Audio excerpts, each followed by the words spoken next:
Começa agora o Comentário Bíblico Vida, um projeto Bibotalk Produções e a editora Vida. Eu quero saber... Tanta do que é feito. Helena viciada em show da Luna. Mas é bom mesmo, o show da Luna é legal. É da hora. Só tinha um problema que a Milena não queria dormir, né? Ela vivia dizendo, não quero dormir, não quero dormir. Aí um dia prestando atenção no show da Luna, não quero dormir. É igual o Kalel vendo futebol. E derruba ele. Filho, não é pra derrubar, filho. Se derrubar é falta. E, cara, e a gente assistindo o jogo e tal, tô tentando... Apesar de eu não ser um cara que acompanha muito futebol, tô tentando apresentar pros meus filhos e tal, que é o esporte nacional e tal, enfim. E eu gosto um pouco, né? Dos esportes talvez o que eu mais gosto, que dá pra acompanhar. E aí eu tô colocando pra eles assistir e tal, eles até querem assistir e tal. Aí só que o cara fica falando, derruba ele. Eu falei, filho, não pode, é falta. Daí expliquei pra ele um pouquinho as regras do futebol. O Kalel tem 5 anos, né? E autista de suporte 1. Algumas coisas são mais difíceis de explicar e tal. Mano, tô eu lá sentado... Já mostra o boxe pra ele, pô. Então, deixa eu te falar. Não, cara, eu tô mostrando o futebol errado pra ele. Porque o futebol americano. Exatamente. Estou eu assistindo lá o Bluey, tá ligado? Que é o desenho que ele mais gosta. Sim. E aí, mano, vai passando o episódio da Bluey lá. E, mano, e é isso. Mostra um futebol americano e a Bluey lá, o pai da Bluey, derruba ele. E o cara pai da Bluey, Bandit Healer. Aqui nós somos viciados. Eu imito, inclusive, o pai da Bluey. Agora queremos a canja, vai. queremos. E aí, crianças? Como vocês estão? Caramba, mano. Mano, eu confesso pra ti que eu sento ali e não presto atenção em nada. Mas é maravilhoso. O Bluey casa ganha uma certa... Ele é bom, só cara, vou te falar, a gente vai tirar a Disney agora, porque assim, teve a época do YouTube Kids, o Kalel viciado em YouTube Kids e tal. Nossa, que bom. Depois, quando eu digo viciado, galera, é que ele assiste ali por um tempo, durante o dia e tal, ou durante a manhã e tal. E só que era demais e a gente cansava de ver. Não somos pais relapsos, tá? Nós não somos, largamos os nossos filhos. Mas às vezes a gente larga mesmo. Às vezes larga. Sabe um negócio que eu largo, por exemplo, Helena? No banho. A gente também. Não, mas é irresponsabilidade. Cadê a sua responsabilidade ecológica? Cara, não existe, porque às vezes a gente só quer que ela fique quietinha lá, tomando... É por aí, mano. Enrugando na água. Quem é pai entende, mano, relaxa. Quem é pai entende. Não, e às vezes, mano, é a tela mesmo, é 1 hora de tela, porque é que dá pra fazer alguma coisa em casa, entendeu? Então é isso, entendeu? Estamos errados? Provavelmente. mas a gente inevitável. tenta educar. Mas aí, beleza. E aí, mano, o que acontece? A gente fala, então assim, ele teve a fase do iPad, aí a gente tirou, agora a gente vai tirar a Disney lá de casa. O app da Disney vai sumir da televisão, entendeu? Por quê? Porque daí ele volta, e ele gosta de fazer coisas manuais. Por exemplo, a gente brinca de parque dos dinossauros de vez em quando lá em casa. Ele pega o dinossauro dele e a gente vai caçar o dinossauro e tal pela casa. Mas às vezes aí tu cansa, aí... E outra, cara, eu e a Xanda gostamos de tela também. Então a gente gosta de sentar e assistir um filme. Entendeu? Então não dá pra ficar também culpando. Por exemplo, ontem, antes do jogo, a gente tava vendo Soldado Invernal de novo. Eu amo esse filme da Marvel, pra mim, um dos melhores Soldado Invernal. Os irmãos Russo. Foi a porta de entrada dos irmãos russos da Marvel, né? Exato. E que consagrou-os, Consagrou, cara. Não, e eles mandaram muito bem. Vingadores Ultimato foi deles. Foi o ápice. Mas os caras não entregaram mais nada depois também, né, cara? Não entregaram mais nada. Eu não sei se eles estão agora com Thunderbolts. Não estão. É uma outra galera.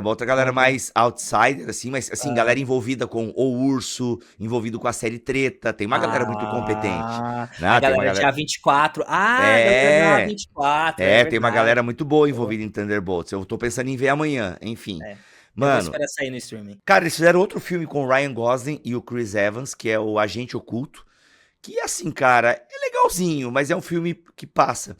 E tem agora, né, o The Electric States, que foi o grande lançamento da Netflix, mas que deu uma flopada, assim, cara, com a Millie Bobby Brown e com o... Nossa, mas que filme água com... É bem ruim, cara, Nossa. é bem ruim. Mas, enfim, eles estão envolvidos agora, né, com Avengers Doomsday e o Secret Wars, né, 2026, 2027. Então eles estão com um trabalho pela frente aí, enfim. Galera, a minha voz está sumindo, então é melhor a gente ir direto para o conteúdo. Neste comentário bíblico Vida, que chega até vocês graças à Editora Vida, com o seu selo acadêmico, que está aí trazendo o novo comentário bíblico Vida de Pablo Adeiros, tá bom, galera? Já falamos de Mateus, já falamos de Lucas, já falamos de Marcos, e agora vamos falar sobre uma perícope de Lucas, tá bom? Ó, hoje vamos nós não falamos de Lucas ainda, só pra... Ainda não. Falaremos hoje. Falaremos hoje, exato. Já falamos Mateus, Marcos e agora Lucas, tá bom? E lembrando que a gente utiliza bastante também esse dicionário bíblico aqui, Dicionário Bíblico Ilustrado Vida. Galera, são mais de 700 fotos, uma penca de verbete, hein? Uma penca de verbete. São muitos verbetes, galera, muitos verbetes, muito bem organizado, tá? Uma ferramenta indispensável para você que quer entender mais a Bíblia Sagrada, tá bom? Esse Dicionário Bíblico Ilustrado Vida. Beleza? Qual o texto hoje, Luiz, que nós vamos analisar no comentário bíblico Vida? Nós iremos pegar uma parte lá de Mateus, o Evangelho de Mateus, capítulo 7. Sério? O que foi? Não é Lucas? Errei. Tá todo mundo maluco. Hoje tá muito doido. Hoje, essa quarta-feira está diferente. Vamos pegar lá o Evangelho de Lucas, capítulo 7. Nós pegaremos alguns versículos, poucos versículos, versículo 31 ao versículo 35. Diz assim: "A que posso, pois, comparar aos homens desta geração?" Prosseguiu Jesus. "Com que se parecem? São como crianças que ficam sentadas na praça e gritam umas às outras. Nós lhe tocamos flauta, mas vocês não dançaram. Cantamos um lamento, mas vocês não choraram. Pois veio João Batista que jejua e não bebe vinho, e vocês dizem, ele tem demônio. Veio o Filho do Homem comendo e bebendo, e vocês dizem, aí está um comilão e beberrão, amigo de publicanos e pecadores. Mas a sabedoria é comprovada por todos os seus discípulos." Até aqui o texto bíblico, o Evangelho de Lucas, mais uma vez se colocando ao lado daqueles que são pecadores, daqueles que são marginalizados, daqueles que são jogados de fora, né, da religião, né? Essa ênfase do Evangelho de Lucas é uma ênfase fortíssima, você pode perceber, tá? Cara, tu sabe que a primeira vez que eu ouvi sobre o Evangelho de Lucas, tem muitos anos, foi até com a Glória Refsibá, que participou do BTcast por alguns anos e tal. Gente, a Glória saiu, tá bom? A gente já explicou em até alguns podcasts há anos atrás e tal. Enfim. Baseou bastante também, né? Tem um BTcast muito antigo sobre o julgamento de Jesus. Exato, maravilhoso. Aqueles que escutaram o nosso último comentário bíblico Vida lembraram automaticamente dele. Exato. E até a pessoa perguntou por onde ela anda. A gente já explicou, gente. Ela saiu e tal. E, enfim. Aí o que acontece? E tem anos, né? Isso. Uhum. Mas, cara, eu fui com a Glória que eu ouvi. Eu ouvi a primeira vez assim, olha, Lucas é o evangelho das mulheres e tal. Como assim? Porque a gente tem um certo preconceito às vezes com isso, tipo, como assim das mulheres? Como assim dos pobres? A gente já politiza algumas coisas e isso é meio estúpido da nossa parte, né? Mas foi ela que me fez assim enxergar, não, cara, pô, pobres e mulheres têm um lugar muito querido aqui no evangelho de Lucas, assim, né? Os marginalizados e tal. Tem um lugar muito querido na pena de Lucas. E de fato, mano, você vai ler ali, velho, caramba, é o pobre, a viúva. Ana, você tem a profetisa Ana, você tem Isabel tendo fala, você tem Maria tendo um cântico, né? Exato. Ações do Espírito Santo descendo sobre mulheres e mulheres improváveis. Então você encontra isso. Mulheres que sustentaram o ministério de Jesus. Exato. Nenhum outro traz essa informação, né, mano? Mas o Lucas tá lá pra mostrar. Lucas tá lá pra mostrar que mulheres sustentaram Jesus, entendeu? Então é muito legal, assim, cara, é muito legal. O Lucas realmente tem esse cuidado, essa preocupação e tal. E nesse texto aí, eu quero começar, não pelo começo da perícope, até depois eu quero que tu ambiente um pouquinho, Luiz, essa perícope aí. Mas, sim, cara, é que aí tem o comilão e o beberrão, né? Que a gente já falou isso em BTcasts antigos e tal.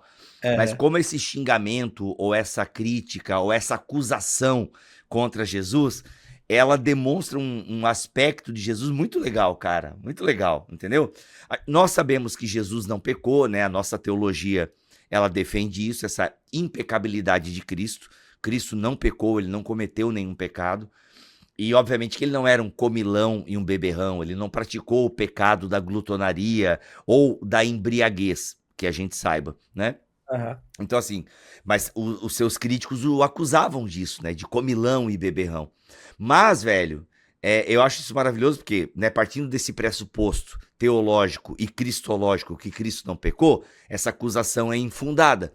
Mas ela tem ela pode ter um, um, um start, ela pode ter assim um quê de fundamento, ela pode ter uma cara de verdade, no sentido que Jesus sentava à mesa com essa galera mesmo, né? Ele gostava de uma festa. Ele gostava de socializar, né, essa é a primeira crítica que os mestres da lei, fariseus, vão fazer à pessoa de Jesus em seu ministério público. Até porque a gente precisa levar em consideração que esses mestres da lei, fariseus, líderes religiosos da época estavam muito incomodados com esse ministério, que estava ganhando forma, cor, textura, na região da Judéia como um todo, né. As pessoas estavam fazendo bom testemunho, ou tendo bom testemunho, manifestando bom testemunho, do ministério de Jesus Cristo, daquilo que ele estava fazendo, e para além de ações miraculosas, era a manifestação de Deus que se encarnava como uma pessoa que toma assento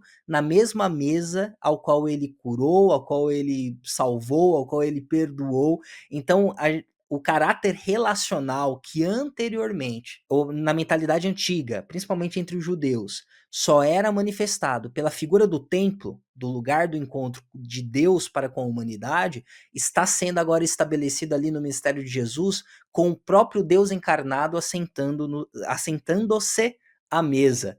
Então nós encontramos aqui o caráter relacional, sociável de Jesus em ministério público, e até mesmo uh, esse trecho bíblico aqui, ele traz meio que uma tirada irônica de Jesus, que poucas vezes nós iremos observar nos evangelhos, tá? Então essa é uma pepita por trazer essa ironia que Jesus fala e traz no seu discurso ao falar contra esses mestres religiosos, né? Esses líderes Sim, religiosos. a gente começa definindo quem eram esses mestres religiosos. Será que é uma coisa boa a gente fazer agora? Acho Sim? que sim, né? Porque fariseus e mestres da lei aparecem com bastante frequência nos evangelhos. Sim. E geralmente é em embates. Tanto que a gente acha que os fariseus eram tudo. A gente usa fariseu como um xingamento, às vezes, né? Seu fariseu, né? É. Então, a impressão que a gente tem é que era uma galera muito má, assim. O que não é verdade também. É legal a gente também. Acho que tu vai explicar isso em algum momento, né? Mas Sim. a gente podia começar, né? Quem eram os fariseus? Ou quem foram? Existem ainda hoje, mas os de Jesus ali. Não, no período de Jesus, o termo fariseu ele era aplicado para uma facção judaica Uhum. que surgiu ali em meados do século 3 para o século 2 antes de Cristo e que ganha determinadas conotações por algumas interpretações específicas da lei. Nós temos os saduceus, os fariseus, nós temos aqueles que são mais voltados à quinta sabedoria, né, que é a ideia dos zelotas, nós temos os essênios.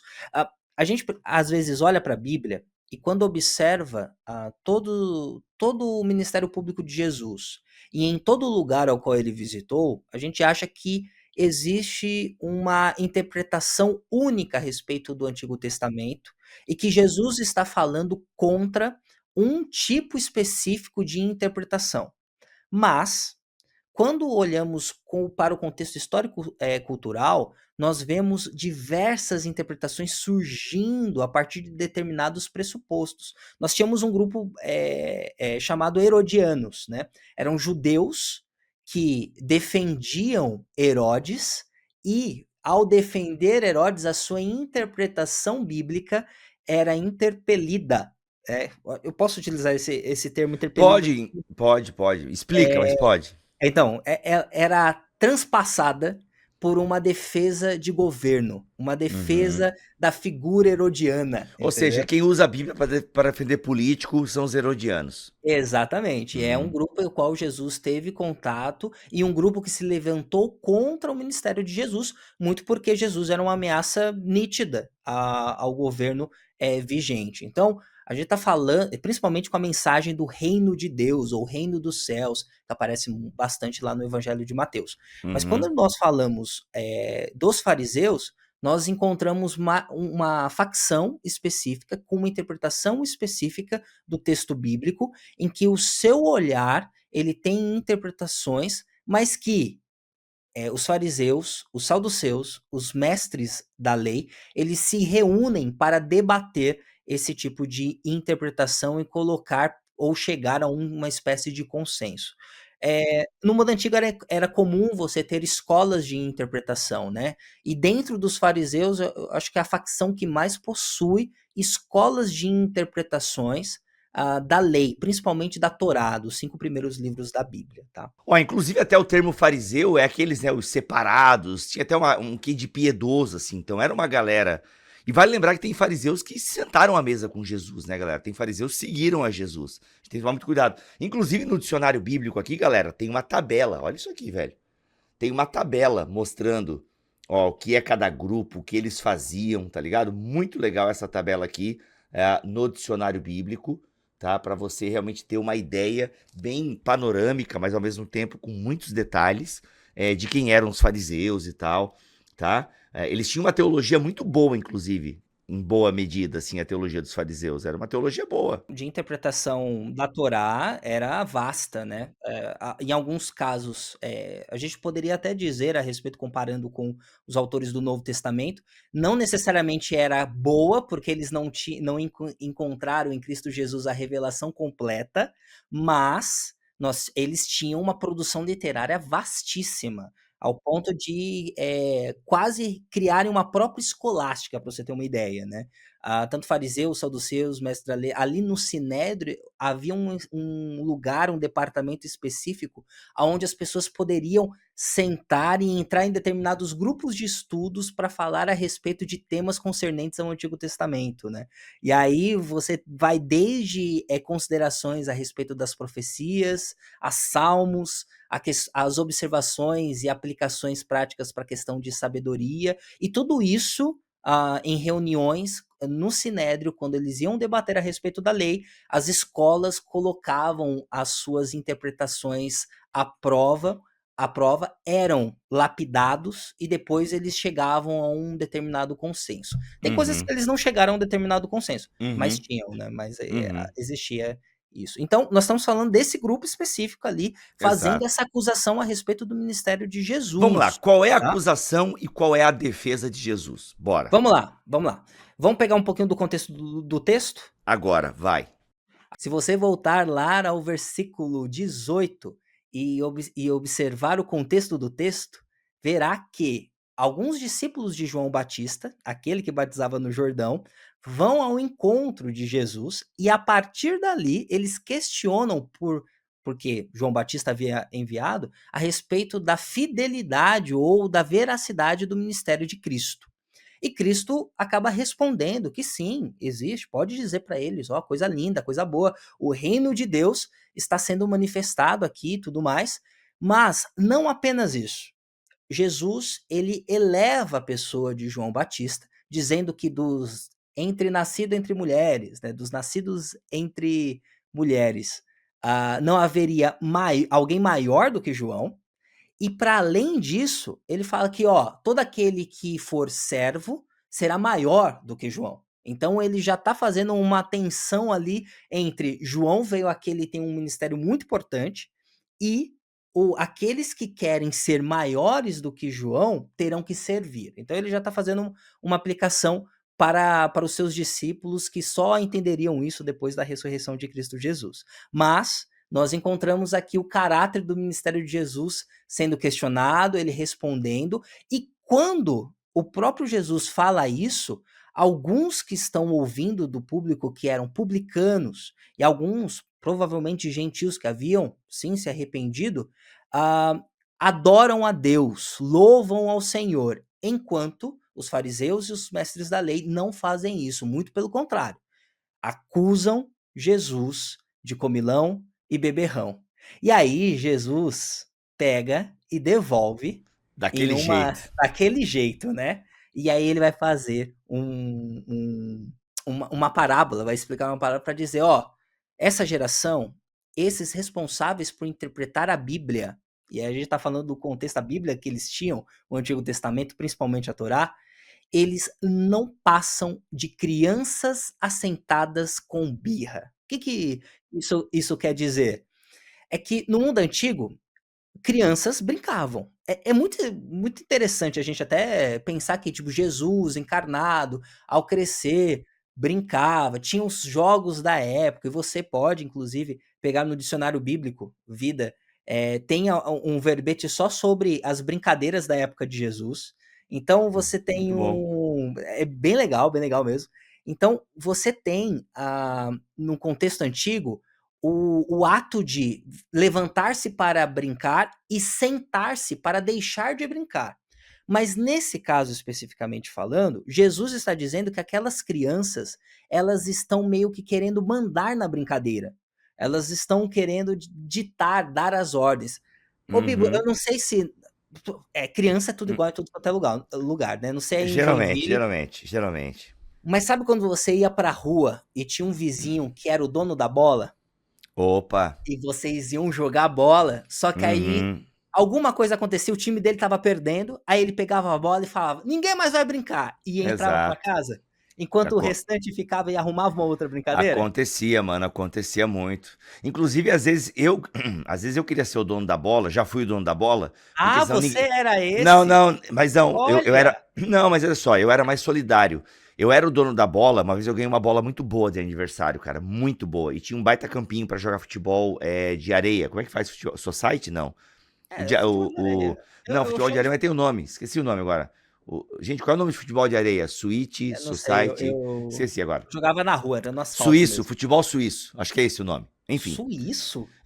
Cara, alguém que é da minha época aí que tem 35 mais, Nunca 40 vi, já mais, vi. eu acho que é futebol. Cara, agora eu vou pesquisar aqui, peraí. Vai lá, Futebol não, suíço. eu já ouvi pelada, Futebol suíço. Futebol suíço. O que é o futebol futebol suíço? nunca conheci por esse nome. Futebol Society ou Futsal, É que futebol também, suíço. vamos lá, O que eu é? eu cresci na marginalidade de Guarulhos, e aqui era asfalto e era o que tinha. Aí É, tirava tampão do dedo, batia o dedo na calçada, às vezes pra cobrar escanteio. Nossa, era uma Futebol delícia. suíço. A modalidade conta com um campo reduzido e apenas 8 jogadores em campo. 7 na linha e um no gol. Diferente da. Mas aí geralmente ele era jogado mais na areia e tal, entendeu? Olha, O não que é um sabia não. campo de futebol suíço? No caso aqui ele tá mostrando um campo de grama sintética e tal. Mas a gente chamava de futebol suíço na época, mas era jogado em quadra de areia. Moral da Ah, história, eu era muito ruim. Joinville é outra, Joinville, a gente tem, é outra, a gente exporta umas é coisas isso, estranhas para o Brasil. Aí o que exatamente. acontece? Mano, o que acontece? Eu simplesmente ganhei uma bola muito boa e, cara, era a minha chance de poder jogar, entendeu? Que senão eu nunca era escolhido. Era uma molecada muito grande na rua. E aí, cara, nunca ninguém me escolhia, entendeu? Como eu era o dono da bola, eu tinha um lugar garantido em algum time. Olha Então, o lá, meu era mais solidário, entendeu? Eu olha tive a lá. bola, não pra parar o jogo, mas pra poder me incluir no jogo. Então, uma bola solidária. Olha É aí, ó. isso. É o que traz uma inclusão ali do. Exato, exato. Mas aí depois eu comecei a correr bem, aí eu virei um bom Você era muito, marcador. você Aí era eu muito era, perna de pau? Não, não. cara, eu não era bom, mas eu era um bom marcador, então eu incomodava os atacantes. E às vezes eu corria o campo inteiro, mano. Eu parecia um. Eu não tinha nem posição. Cara, vai atrás da bola, tá ligado? Só falavam isso pra mim, vai atrás da bola. E eu incomodava, cara, incomodava. Mas a bola chegava no meu pé, me dava um desespero, não sabia o que fazer com ela. Não, eu sempre fui muito ruim, cara. Eu Eu vou fui muito confessar ruim que eu também. sempre fui muito ruim, assim. Eu não era o pior também, mano, mas me dava um nervoso a bola no pé, assim, sabe? É. Então, Me é dava um isso. nervoso. Enfim, mas vamos lá. E as crianças birrentas que Jesus Então, usa mas como as crianças. exemplo? Porque essas crianças, segundo essa metáfora de Jesus, que também pode ser considerada uma parábola, Aham. essas crianças elas estão assentadas e querendo ditar. Então, eles tocam flautas, vocês não dançam, nós fazemos isso, Aham. vocês não respondem a Exato. isso. E por que Jesus faz essa comparação? É porque, diante da acusação de que Jesus é um comilão e um beberrão, o incômodo com Jesus é de que, cara, tu é muito sociável. Tu é alguém que lida com todo mundo. Nós não, mas você tá lidando com todo mundo. Uhum. Isso não é postura de alguém que lida e interpreta tão bem a lei. Essa não Uhum. é uma postura ou não é uma pompa que alguém que carrega os escritos e os rolos sagrados de Israel na mente tem que tomar. Muito pelo contrário. Já que você carrega uma palavra que é santa, você não deveria se sentar com gente impura, com pecadores. Exato. Só que, vamos levar em consideração agora o argumento de Jesus.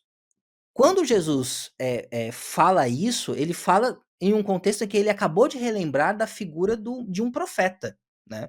De alguém muito importante para a nação de Israel e para o ministério público de Jesus, que é João Batista. E se nós olharmos para a postura do profeta ali, para a postura desse João Batista, a gente vai ver tudo aquilo que esses mestres da lei, esses fariseus, queriam que Jesus fosse.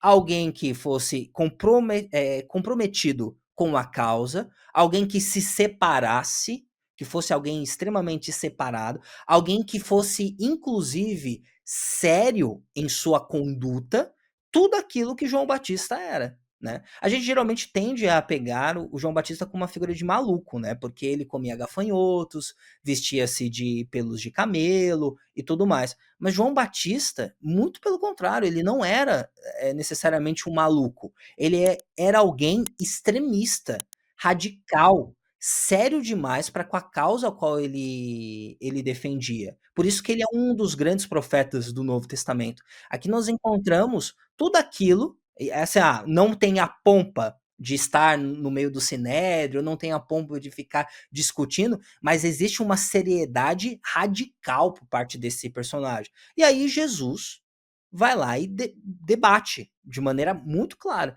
Gente, ele que era sério, ele que era extremamente compromissado, né, com a causa, que estava no meio do deserto, que decidiu brigar com todo mundo. E a gente está falando de uma figura que é transgressora no sentido de eu não vou me aliar a nenhum sistema de poderio da época. Não vou fazer isso. O meu ministério ele é centrado. Que comia gafanhotos, que tinha uma alimentação regrada, que vamos ser bastante sinceros, alguém que traz uma mensagem de arrependam-se não tinham muitos amigos. Poderia ter seguidores, mas não tinham muitos amigos. Ele chamava, trazia, mas era uma mensagem muito dura.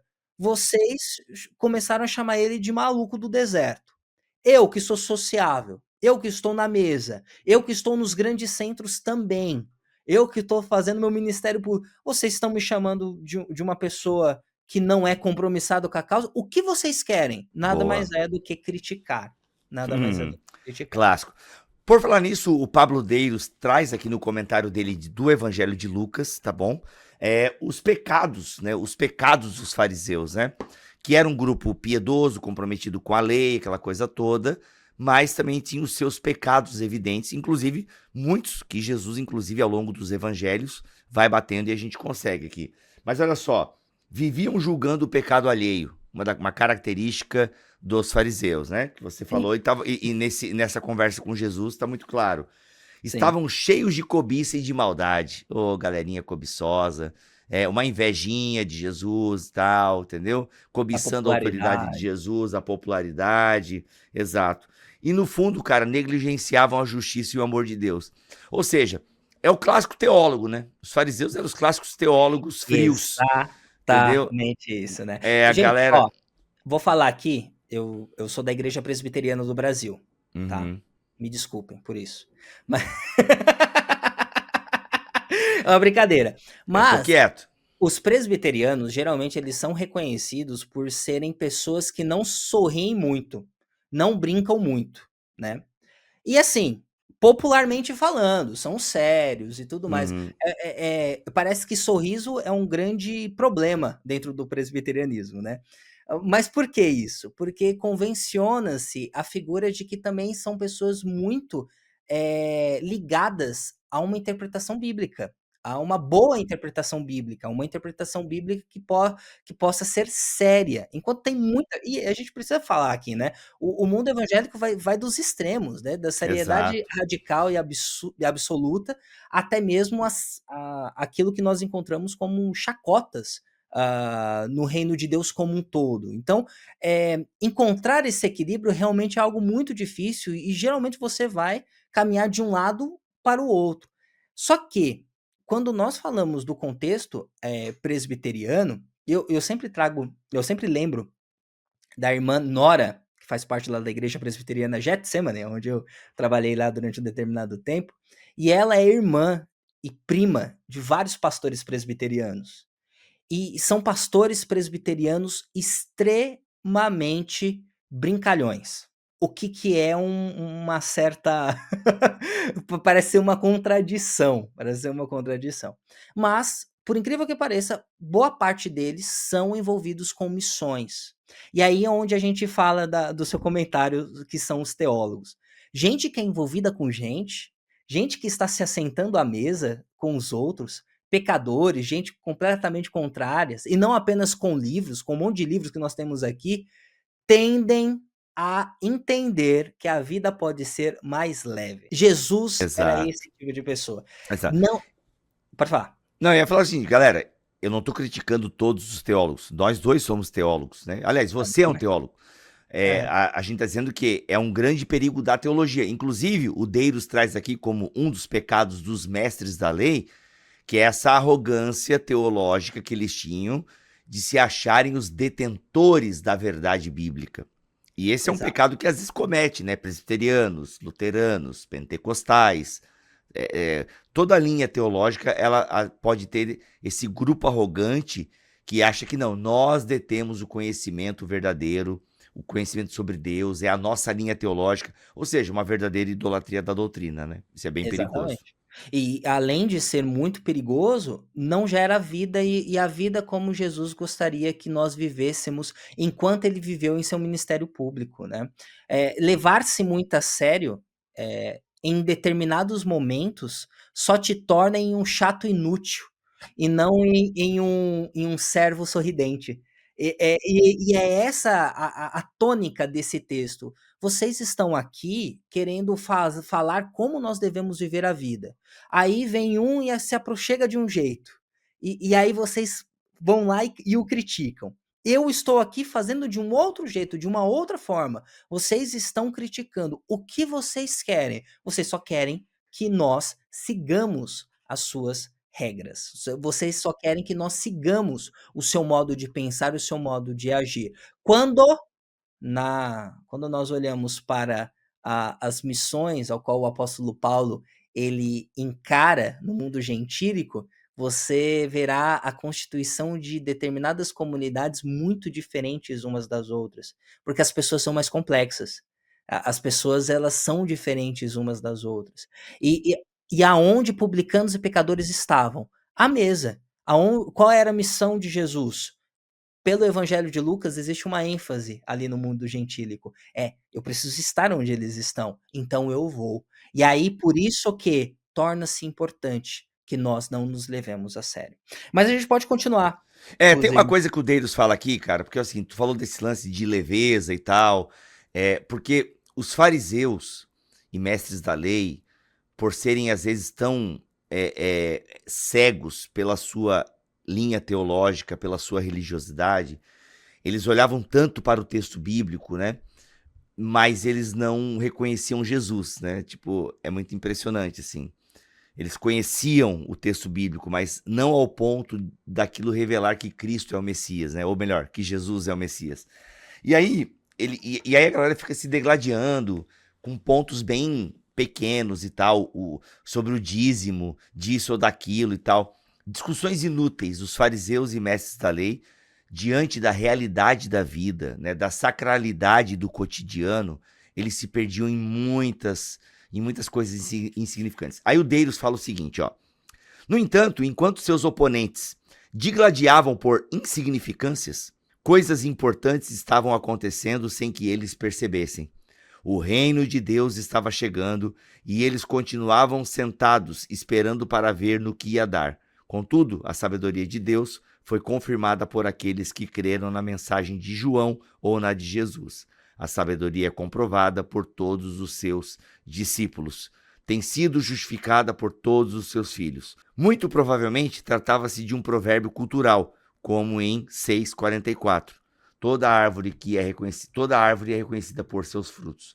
O comportamento dos que se arrependeram, confessaram seus pecados e foram batizados por João, diferia em muito das ações e atitudes dos líderes religiosos. O contraste é gigante.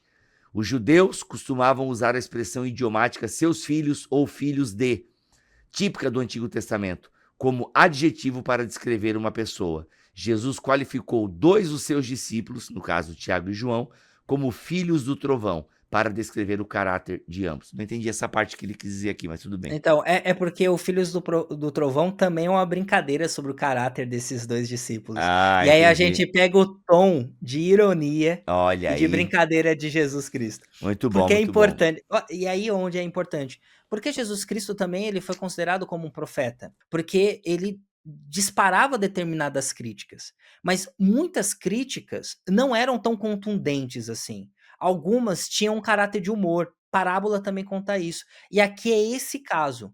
Ele comparar adultos, pessoas sérias, barbudas, no seu escritório teológico, com crianças que ficam fazendo birra, tem um tom de humor absurdo. E por que ele está utilizando humor aqui? É que o humor desde o mundo antigo era algo não muito bem visto pela sociedade, principalmente pelos mais sérios, mas ele tinha uma questão de sempre diminuir os seus adversários, tá? Ele só que o humor que Jesus faz aqui não é necessariamente diminuir os mestres da lei, não é necessariamente diminuir os fariseus como pessoas, mas realmente colocar uma lupa para mostrar quem eles realmente são. É revelar a sua principal natureza. Eles são Muito bom. pessoas que só querem controlar. Eles são pessoas que só querem os seus gostos atendidos como crianças. E aqui você tem um fator humor que estabelece ali uma crítica que acaba sendo engolível. Eu vou utilizar esse termo aqui. Os fariseus tiveram que engolir essa crítica, porque provavelmente caiu nas graças do povo aqui, né? Sensacional. Gente, caminhando para o final do nosso episódio, o Comentário Bíblico Vida, né, que chega até você graças à Editora Vida, que tem o seu selo acadêmico, vários livros e comentários bíblicos, tá bom? Dicionário bíblico, manual bíblico, comentário bíblico, né, o novo Comentário Bíblico Vida, do Pablo Adeiros, e hoje a gente utilizando o comentário de Lucas. E aí, Luiz? Qual a aplicação prática, então, a partir dessa perícope de Lucas 7? O que a gente pode aplicar, né? A gente já falou várias coisas aqui que a galera vai ouvindo e vai, pô, isso aí é verdade e tal. Mas uma aplicação prática desse texto agora, para a gente caminhar para o nosso final. Em primeiro lugar, que o caráter profético nem sempre é escandaloso. Ele nem sempre vem com um peso de gravidade. Às vezes, a profecia pode vir, inclusive, a crítica contundente pode vir em tons de leveza, tratando as coisas como elas de fato são. E aí, isso traz uma sobriedade para todos nós, Bibo. Não se leve tão a sério, tá? Se Deus quisesse te levar tão a sério, ele não teria estabelecido o seu próprio filho e o crucificado em uma cruz, tá? Porque nós não conseguimos dar conta da seriedade que é a santidade de Deus. Logo, tudo aquilo que estiver sendo relacionado com o divino não é para você extremar e ir para chacota, mas não precisa se levar tanto a sério. A vida pode ser mais leve e até mesmo a crítica pode ser mais leve. Aqui em casa, inclusive, a nossa igreja está tendo uma série sobre o ministério profético no Antigo Testamento, assim. Eles estão falando sobre os profetas, a função dos profetas em acusar determinadas realidades e tudo mais. E o ministério profético, ele tende muito, com base em alguns estudiosos, acusar a conduta de Israel que está se assemelhando a Faraó no Egito. O profeta, ele acusa muito isso, olhando para a lei, olhando para a Torá. E aqui em casa, toda vez que nós começamos a tomar ares faraônicos, ares em que a gente começa a oprimir o outro, um dentro de casa aqui, pelos nossos próprios exageros, um vira pro outro, Ê, faraó, segura, faraó! Essa brincadeira, além de ser uma brincadeira saudável aqui dentro de casa em nossa própria linguagem, é um espaço também para sempre recorrer à nossa própria consciência, para mostrar que tudo aquilo que nós fazemos, será que é realmente para ser levado tão a sério assim? Boa, boa. Ou seja, profecia e piada podem caminhar juntas. Podem caminhar juntos. Inclusive, o humor é a melhor ferramenta para você colocar os absurdos na vida e apontar os absurdos na vida. Exatamente, exatamente. Galera, é isso, tá bom? Ó, o link para você adquirir com desconto esses comentários aqui, dicionários e tal, está aqui na descrição deste Comentário Bíblico Vida 005, em bibotalk.com e também aqui no YouTube. Se você está ouvindo no Spotify, vem aqui no YouTube dar um like, vem aqui no YouTube comentar, dar uma moral pra gente no YouTube, porque esse Comentário Bíblico Vida, ele aparece em vídeo aqui no YouTube. Beleza? Quer adquirir esse Comentário Bíblico de Lucas? Vai aqui no link na descrição. Tá bom, Luiz? Obrigado, mano, por compartilhar com a gente aí mais uma vez. Nossa, até mês que vem. Lucas também, né? Lucas também, se Deus quiser assim permitir. Lucas também.